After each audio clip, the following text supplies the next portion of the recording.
എല്ലാവർക്കും അറിയാവുന്നതുപോലെ ഉഷ്ണതരംഗ സാധ്യത പ്രവചിക്കപ്പെട്ടൊരു സംസ്ഥാനമായി നമ്മൾ മാറിയ ഘട്ടത്തിൽ നേരത്തെ തന്നെ സർക്കാർ ആലോചിക്കുകയും മുഖ്യമന്ത്രിയുടെ നേതൃത്വത്തിൽ മാർച്ച് മാസത്തിൽ തന്നെ ആരംഭിച്ച മുന്നൊരുക്കങ്ങൾ കൂടുതൽ പരിശോധിക്കാനായി ഇന്ന് മുഖ്യമന്ത്രിയുടെ സാന്നിധ്യത്തിൽ മന്ത്രിമാരുൾപ്പെടെ പങ്കെടുത്തുകൊണ്ടുള്ള അവലോകന യോഗം ചേരുകയുണ്ടായി.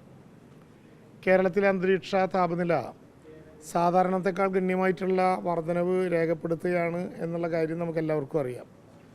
തുടർച്ചയായി 40 ഡിഗ്രി സെൽഷ്യസിൽ നിന്ന് മുകളിലേക്ക് താപനില തുടർച്ചയായിട്ടുള്ള ദിവസങ്ങളിൽ രേഖപ്പെടുത്തുന്ന പ്രത്യേകമായിട്ടുള്ളൊരു സാഹചര്യം ഉണ്ടായി.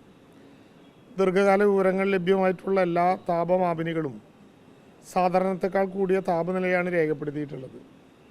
കേരളത്തിൻ്റെ ചരിത്രത്തിൽ 2016-ലും 2024-ലും ഉണ്ടായ കാലാവസ്ഥാ വകുപ്പിൻ്റെ ഉഷ്ണതരംഗ മുന്നറിയിപ്പ് വീണ്ടും ഔദ്യോഗികമായി പ്രഖ്യാപിക്കേണ്ടി വന്നൊരു സാഹചര്യം അതുകൊണ്ട് തന്നെ നിലവിൽ വന്നു. 3 ജില്ലകൾക്കാണ് പ്രധാനമായിട്ടും ഈ മുന്നറിയിപ്പ് വന്നതെങ്കിലും കേരളത്തിൻ്റെ പ്രത്യേകമായിട്ടുള്ള അത്യുഷ്ണവും ഉഷ്ണതരംഗവും കണക്കിലെടുത്തുകൊണ്ട് എല്ലാ ജില്ലകൾക്കും ഉഷ്ണതരംഗ മുന്നറിയിപ്പ് നൽകുകയാണ് ഉണ്ടായത്.